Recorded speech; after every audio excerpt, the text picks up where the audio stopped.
time log settings in time tracker module.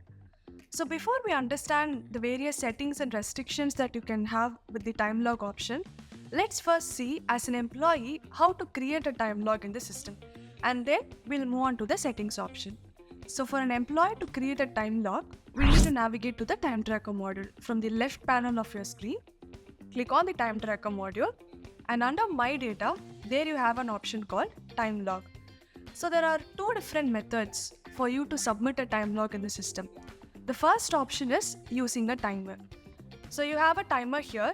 So any time logs that you would like to submit on a real-time basis. For example, if you're going to start working on a job right now, you add a time log using the timer option. That is, you can select all of the information here, like clients, projects, jobs, work items, and you start the timer. Once you start the timer, system starts calculating the time. And once you're done with the job, you can stop the timer. So the time between the start time and the stop time will be considered as the number of hours. This is one way to do it. The other option to submit a time log is manually submitting a time log. What if you have already done a job in past, probably in the morning, but you have not added the time log? In such scenario, you cannot use the timer option. So what you can do is, you can click on this button called log time. It is just like a form. So again, you're going to fill in all the information. Write a description if you want. And then you can mention the number of hours. So you can either say total number of hours, like I have worked on this job for 30 minutes, or you can mention the start and end time.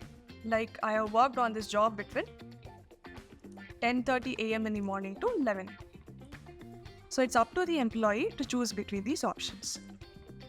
So they can either use total hours, start and end time, or you can also use the timer option. So instead of enabling the timer in the list view page, you can click on log time and still you can make use of the timer option. So you can fill in all the information, add an attachment if required, click on save. And if there are more time logs for a particular day, so one is added, you are going to follow the same step. Click on log time, fill in the information and then submit. Instead of doing this, if you click on this drop down, we have an option called daily log. It is just like a tabular view. So when you click on daily log, so this is how it looks like. For every time log that you're going to add, you can simply click on the option add row. Or if you're going to add a time log for one complete week, you can go with the option weekly log. So there are also other options such as semi-monthly log or monthly log. So right now I'm stopping the timer. So if you can see, it calculates the time interval between the start time and the end time. So this is how employees will submit time logs in the system. So now let's see what are the various settings and restrictions that you can have. In order to access those options, we need to navigate to settings, time tracker, and under configuration, the first option that we see here is called time logs. So the first setting that we have here is time logging methods. So what are the different methods that you're going to provide your employees in terms of submitting a time log? So there is this option of entering total hours, entering the start and end time. So the first two options are manual methods of adding a time log. The last option is about using the timer. So you can say I don't want my employees to add time logs manually. So you can enable the option using a timer to start and stop the recording. So this is about the options through which employees can add time log in the system. And then we have two more options here. So it is an employee's responsibility to add a time log on a daily basis or weekly basis. However, if you feel that employees might miss submitting time logs in the system, you can set up a reminder. So we have this option here called to remind employees to log time. You can add reminders. Just click on this option reminders. You will be taken to a page where you can add reminders. Click on add reminder. You can set up a reminder name. And reminders can be set for both time logs and also for timesheets. So you can select time logs and the frequency. So how often you want system to remind your employees to submit a time log. So you can do it on a daily, weekly or monthly basis. So when I say daily basis, the next option is process data for. So should the reminder be triggered based on time log submitted for the current day or based on time log submitted for previous day? So you can use any of these options listed here. And at what time you want the reminders to be sent. Let's take the reminder should be sent at 6 p.m. So every day at 6 p.m. you want a reminder to be shared with your employees. And based on what condition? There are two different conditions for you to choose from. The first option is have not logged time, which means if there are no time logs available for a particular employee, then reminder will get triggered. The second option is have logged less than, let's say, 5 hours. So in this case, reminder email will be shared with the employees only if their time log hours is less than 5 hours. So you can choose from any one of this condition. And the last part, you're going to set up the applicable to. So who are all the list of employees who will be receiving this time log reminder? So you do have multiple options to choose from. And the reminder email will go to the employee. In addition to the employee, you can also share it with the concerned reporting manager and also with selected employees. For example, the HR person or the project managers. So particular employees can also be selected. And once all of these settings are done, you can click on save. So you can add any number of reminder configuration, probably the first reminder to get triggered at 6 p.m. in the evening and another reminder to get triggered at 8 p.m. So you can add any number of reminders. So let's go back to the settings part. So configuration, time logs. So the first is about reminders. Then we have one more option here. To validate timer entries, add IP and geo restrictions.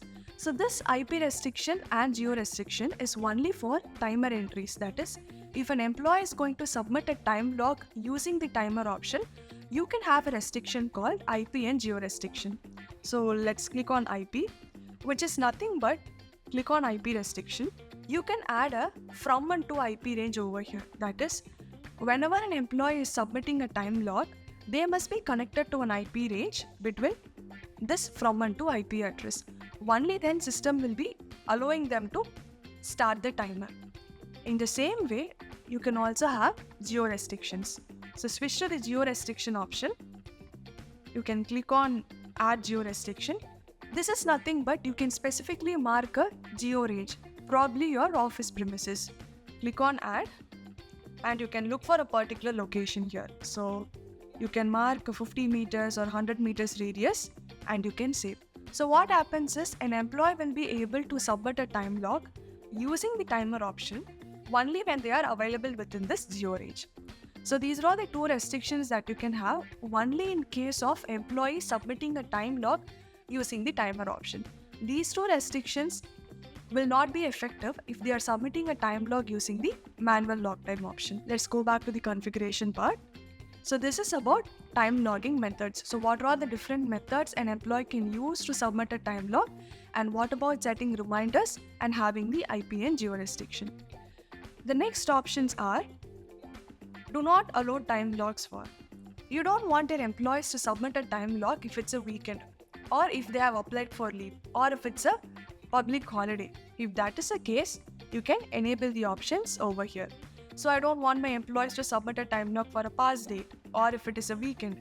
You can enable these conditions. And the next option is about time entry overlap. So what should be the system's response if there is an overlap of entries? Let's take this example. I'm creating a time log for 10:30 to 11 a.m. in the morning. And I'm trying to create one more time log for 10:30 to 11:30. So here there is an overlap detected. In this case, what should be the system's response? So you can either restrict or you can allow. So when you click on allow, system will not restrict an employee from submitting a time log even if there is an overlap. Or you can give this option, warn employees with a precautionary message. That is, whenever there is an overlap of time logs, they click on submit, system throws an error message stating there is an overlap of entries, but still they can ignore and submit the time log. So that is about allow but warn. But when you click on restricted, they cannot submit a time log. And the next option we have is called limit maximum billable hours. So we'll enable it. So let's say I'm having a condition that in one day, an employee can submit only 8 hours of billable logs. Billable time logs are nothing but whenever an employee is submitting a time log for a billable job, it will be considered as a billable time log. So the restriction that we set here is only for billable time logs and not for non-billable time logs. So when you enable the restriction for per day, so I say 8 hours. You can also enable overtime. So 8 hours will be the regular working. I can click on allow overtime. I can say the next 2 hours the employee is going to work will be considered as overtime. And if they are exceeding the overtime hours, the next 2 hours will be considered as extended overtime. And you can also mark consider weekend as overtime. That is, whenever an employee is submitting a time log on a weekend, automatically it will be considered as overtime, irrespective of the fact if they are working for more than 8 hours or not. And they will have an option to submit a time log on a weekend only if the restrictions are not enabled. And next, we have restrictions related to limit time logs within estimated hours. So whenever you create a job and assign a job to an employee, you can specify the estimated hours, which is nothing but within how many number of hours the employee has to complete this particular job. Let's revisit the job option.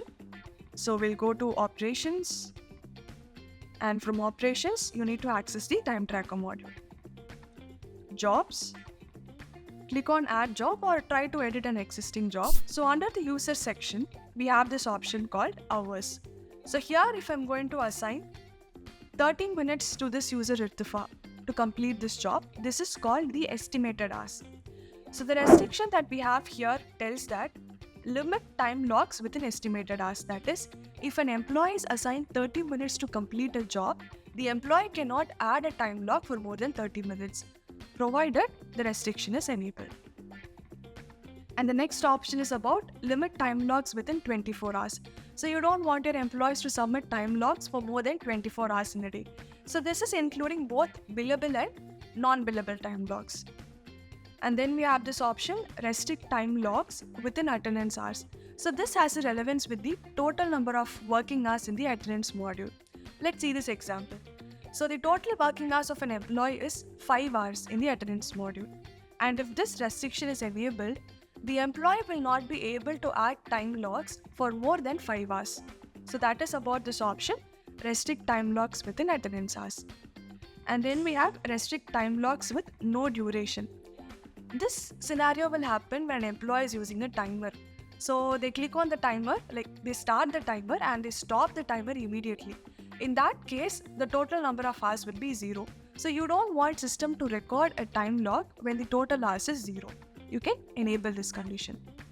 And the last condition we have here is restrict time log entries if, let's first explore the first condition. Time log date is not within job start date and end date.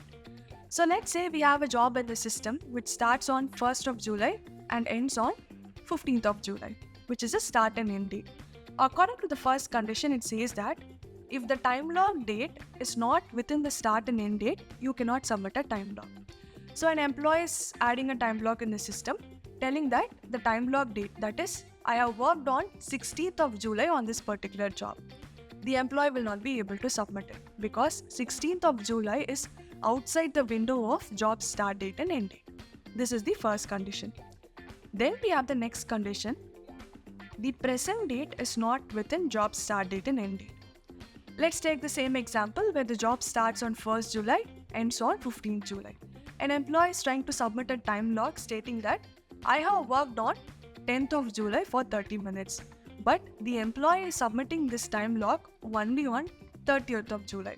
System will throw an error because even though the time log date is within the job start and end date, the date when the employee is submitting the time log is outside the window. So this is about the conditions, time log date and present date. And these two conditions will only work if start and end date is present when you are creating a job. So these are all the few restrictions that we have. And then we have settings related to permissions. So the first is about time intervals of timer logs can be edited or deleted by. So once an employee submits a time log using the timer option, will they have an option to edit those entries?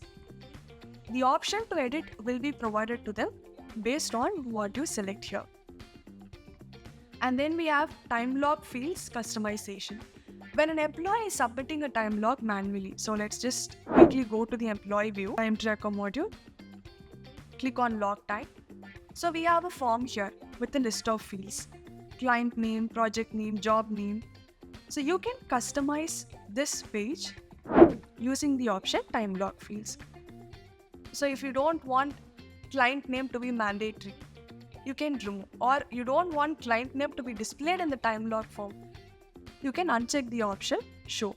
You can also rename the terms. So instead of work item, you would like to have a different term, you can do it. So this option helps you to customize the time log form in the system. And then we have few preferences. The first one is about default billing status. So when you create a job, you will have to mention the billing status, whether it is billable or non-billable. However, this option is not mandatory. So if you are creating a job without mentioning the status, whatever option that you select here will be considered as default billable status. And then default time log list view display. So when I go to an employee's view, timesheet, time logs, the default view is weekly. I'm able to see the time log submitted for this particular view.